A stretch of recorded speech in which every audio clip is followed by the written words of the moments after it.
The majestic Iguaçu Falls, right on the border of Brazil and Argentina, is a UNESCO World Heritage Site and found on many lists of world's greatest natural wonders. An average of 1.5 million liters of water flow per second here, but it can go much higher. Last year it peaked in October with a force more than 10 times that. Really lovely, amazing!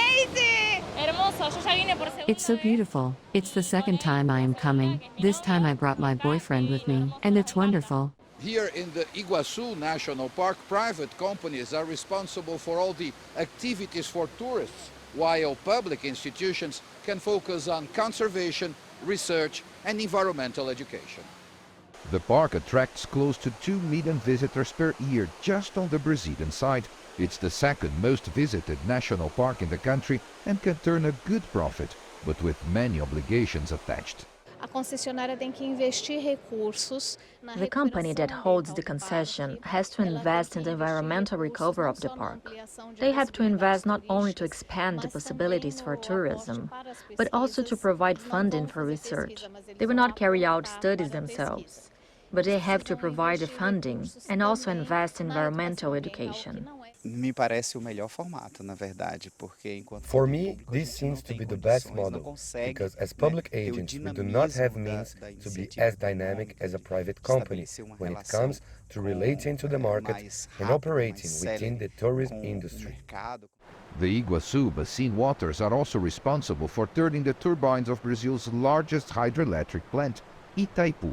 But mighty as they may be, basin resources are not infinite, nor are they indestructible. The main threats are deforestation and overuse of the water. Electricity generation is the main use of the water here, but there's also high demand of the agriculture sector for irrigation. Especially when the flow is at higher levels, like this year, tourists have plenty of options to enjoy the park at its best. Seeing the massive waterfalls is the big attraction here, but adventurous travelers can have more immersive experiences in the waters of the Iguaçu National Park. Descending 20 meters by rope, waterfall rappelling is actually an easy option, despite its looks, open to most adults. Another popular high-contact ride takes visitors literally underneath the waterfalls. Not the biggest ones, of course, but big enough for a very wet adventure. You're going to ride about 2 or 3 times to get into the fall, but you did it about 10 times. It was so great. Yeah, we soaked it.